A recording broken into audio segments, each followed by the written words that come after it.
Você tem uma realidade que a criança nasce naquilo, como é que ela vai sair daquilo, cara? Tá. O que é o negócio do desenvolvimento sustentável? Tá. Desenvolvimento sustentável é um termo que foi mais popularizado pela ONU. Que é o seguinte, desenvolvimento é crescer, certo? Então, uma criança se desenvolve e se torna adulta. Uma economia se desenvolve e ela se torna mais tecnológica, se torna mais robusta. Então, se hoje você vende bananas, amanhã você vende, sei lá, um valor de produto agregado. Então, uma TV. Então, você se desenvolveu e conseguiu gerar mais riqueza, mais renda. Então, o desenvolvimento sustentável é um tipo de desenvolvimento que, além de ser duradouro, ou seja, ele é permanente, ele consegue se manter, ele também não traz mal pro próximo e pro meio ambiente. Porque eu posso me desenvolver destruindo tudo. Então, eu vou lá na floresta, corto todas as árvores e construo uma casa. Me desenvolvi.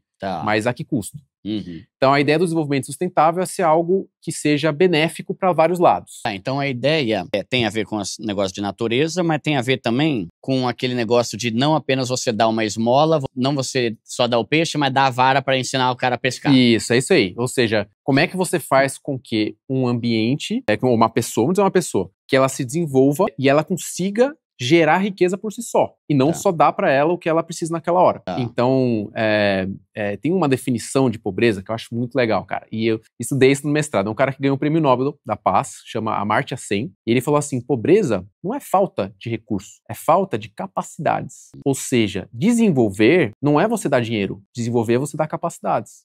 Porque uma pessoa que tem capacidades, ela consegue ampliar aquilo que ela tem com aquela inteligência que ela gerou e com aquela capacidade que ela tem. Então, por exemplo, uma criança no meio da Índia que está lá, que nasceu na favela, vai morrer na favela, como que você tira ela da pobreza? Pega ela e põe adotada numa família em tal lugar? Isso é uma forma de você tirar ela e colocar. Ou você vai e ajuda ela a ter uma educação onde ela vai conseguir entender o papel dela e conseguir mudar a realidade dela.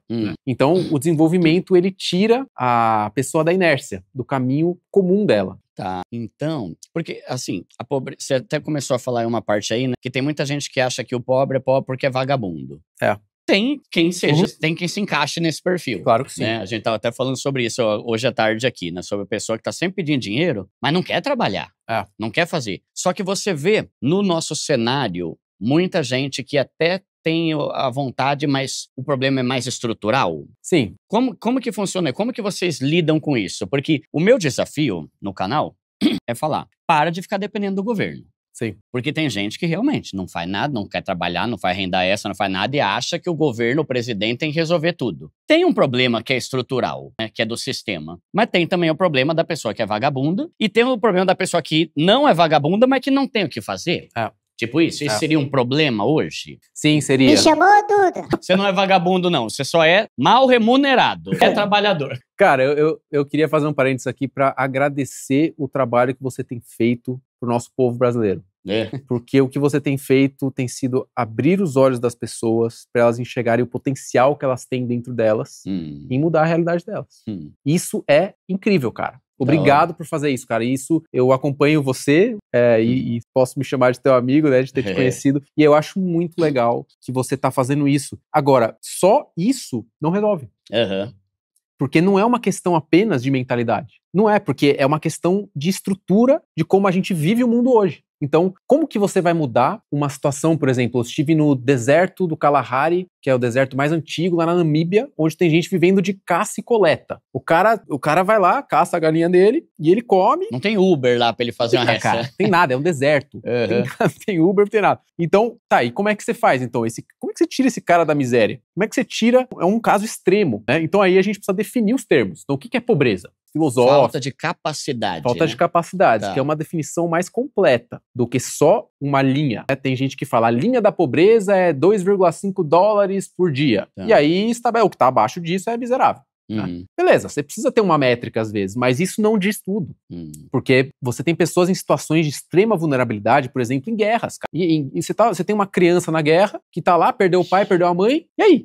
Você tem que ter mentalidade pra sair dessa... Tem que mudar o mindset. Cara, peraí, velho. Você tem uma realidade que a criança nasce naquilo, como é que ela vai sair daquilo, cara? Então, e eu tô falando de guerras, mas o Brasil é isso aí, cara. Às vezes na comunidade, na favela, a pessoa cresce, não tem oportunidade de achar um emprego legal, às vezes claro, tem a questão da ganância, de querer ganhar rápido e tal, e vai pra droga e foi. E aí você vai resolver como? Pondo o cara na cadeia, falando que ele tem que mudar e trabalhar e ser homem e não vagabundo. Cara, com certeza tem que mudar a mentalidade. Mas também a gente tem que pensar em educação, uma educação primária. A gente tem que pensar em alcançar os orfanatos, as crianças que estão saindo aí e não têm oportunidade. Você tem que dar oportunidade. Então você tem que pensar em formas de mudar a estrutura. Tá. E aí é o que eu chamo de não apenas dar o peixe e ensinar a pescar, mas limpar o rio para que tenha mais peixe. Como que você faz isso? Mudando as leis, pensando em formas de ajuda humanitária, pensando em formas de gerar empregos sociais. Cara, várias possibilidades, mas que vai além do só mentalidade do indivíduo. E aqui no Brasil, tem muito essa ideia do assistencialismo, né, que é o negócio de você dar bolsa. Por exemplo, eu tenho um amigo que ele tem um trabalho muito legal, é o Zé da Água. Ele tem um trabalho chamado Novo Sertão. E eu acho que entra nesse negócio de desenvolvimento sustentável. Inclusive, quando eu vendi meu boné, já a gente tem que fazer mais, né? Todo o lucro que a gente ganhou, tanto eu quanto a confecção, a gente mandou pra lá. Legal. O que ele faz? Ele cava poços no sertão, em lugar que não tem água. E só isso eu já acho incrível. Sim. Só que ele ensina as pessoas a fazerem a própria agricultura. Sei lá como é que chamaria isso, né? Animal. Então é justamente isso, né?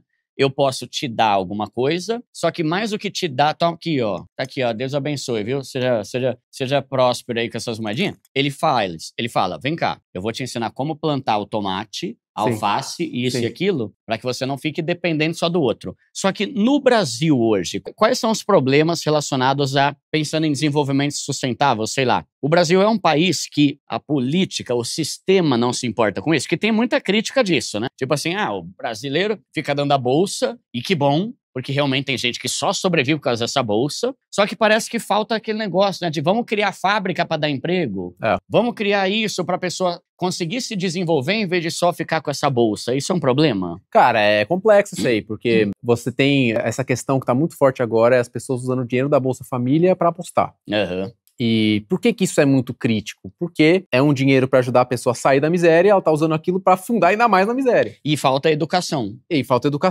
Aí você pode pensar, bom, então isso não é uma resposta individual? Sim, porque a pessoa precisa aprender a não botar o dinheiro dela na bet, porque senão ela vai perder mais do que ela já tem. Mas também é uma questão que se você tem uma família que não tem o que comer, ela não vai ter condição nem de sair daquela realidade.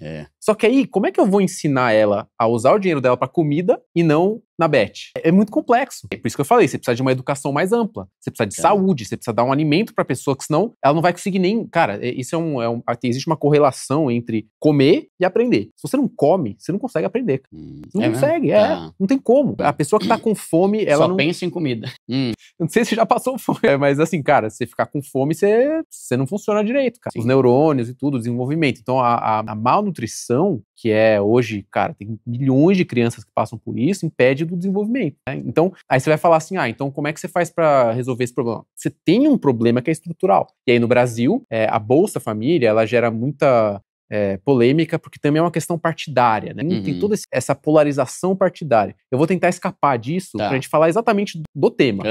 Então, na minha visão, Bolsa Família é necessário até um ponto. Ele é necessário porque tem gente que, se não comer, não vai conseguir viver. Agora, qual que é esse ponto, né? Esse ponto, a meu ver, não pode ser gerar dependência disso e a pessoa usar isso para fins que não são para gerar uma melhor vida para a família dele. Então você precisa regulamentar. Se você não regulamenta e fala assim, você usa no que você quiser, aí pode virar o caos. Porque mesmo querendo ou não, se o cara tá pegando a Bolsa Família para apostar no bet, o Bolsa Família vem do nosso dinheiro, dos impostos. Então a gente tá apostando no bet, na sociedade brasileira, né? Então é errado, né? É uma coisa assim que moralmente não faz sentido. Então isso, eu acho que o que acontece, Duda, é que tem muitos extremos nessa conversa que a gente precisa ser mais equilibrado. Um extremo é falar assim, não tem que dar dinheiro para ninguém, não tem que ajudar ninguém não. Quem quiser, trabalha e se vira, que eu conseguir, você consegue. Eu acho que isso é um extremo. Eu acho que isso é um extremo porque eu já vi pessoas que precisaram de ajuda, receberam ajuda e mudaram suas vidas. Então, assim, que bom que tem algumas pessoas que são generosos, ajudam a fazer o poço lá, porque alguém vai beber, vai poder ter um trabalho e sai da vida da miséria. Qual que é o outro extremo? a gente tem que ajudar todo mundo, nosso dinheiro serve para isso, que é uma visão de tudo é de todo mundo. Eu acho que isso é um extremo, porque existe uma responsabilidade que é minha, com aquilo que eu tenho. E o que eu tenho é diferente do que você tem. Eu não preciso ser rico igual você. Eu não preciso bombar igual o outro. Eu preciso fazer o melhor que eu tenho com aquilo que eu tenho. Com aquilo que os dons, os talentos, a capacidade, que eu tenho. Então eu acho que quando a gente tem essa visão muito de todo mundo tem que ter tudo, é que nem levar o Starbucks pra África. É isso que vai trazer, vai fazer o pobre feliz. E não necessariamente, não é nessa lógica, né? Então, esses dois extremos, eu acho que a gente tem que achar o equilíbrio em não deixar de ser generoso com quem precisa. Como sociedade, a gente tem que acolher os mais necessitados, mas a gente também tem que encorajar esses necessitados a crescerem, a correrem. Né? A bicicleta de rodinha. Um dia você quer que tire a rodinha.